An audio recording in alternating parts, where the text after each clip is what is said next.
So for my second pass through the two courses of the changes of Take the A Train, I've introduced some more tensions over the dominant, a little bit more in terms of harmonic activity, some substitutions, some implied fives that I'm referencing, and so forth.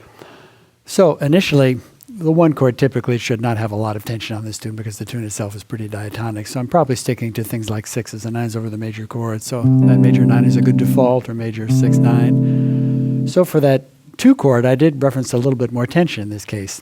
Typically, if 2 is dominant, as I said in some of in the earlier passes, probably I would not do anything more probably than a 13 flat 9 or a 9 sharp 11. So this voicing that I used earlier could be an A melodic minor or a D13 with a sharp 11 on top. I might also put the flat 5 in the bass here on the 6th fret of the D string. So basically, if you want attention to be more prominent, you put it on top of the chords. So I would not probably stay on this note for too long. I treat it as a passing tone in case the soloist is not referencing it. If I put it in the middle of the chord, it's still there, but there's less tension. 2-2. Now I might play a 13 flat 9 here with the A flat in the bass. And then, rather than go back to the 1, as I mentioned in my first passes through, I might back cycle and start on the 3. So E7, maybe do A13 flat 9 or A7 flat 9 in this case.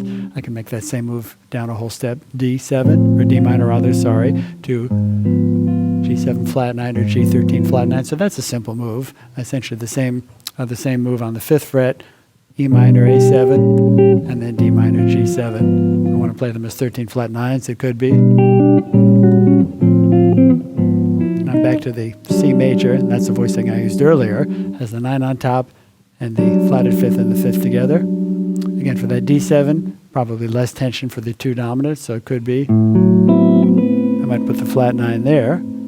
So there's the D13, flat 9, flat 9's in the middle of the chord. And then could be a D minor major 9 there, to my G13 flat 9 again, to my C major. Now, rather than simply go to the F major, again, I can play a quick 2-5-1 to set up resolution to the F. So I might play, so there's basically a variation on C sus. I'm just playing these both as a 5 chord to a C13 flat 9, and then my F major. And then rather than go right to the 2 chord, I might, again, do something to set up resolution to the 2. So it could be something as simple as an E flat 7 to the D. It's a voicing I use also. There's an A minor 6 with a flat 7, but that could also be a nice D9.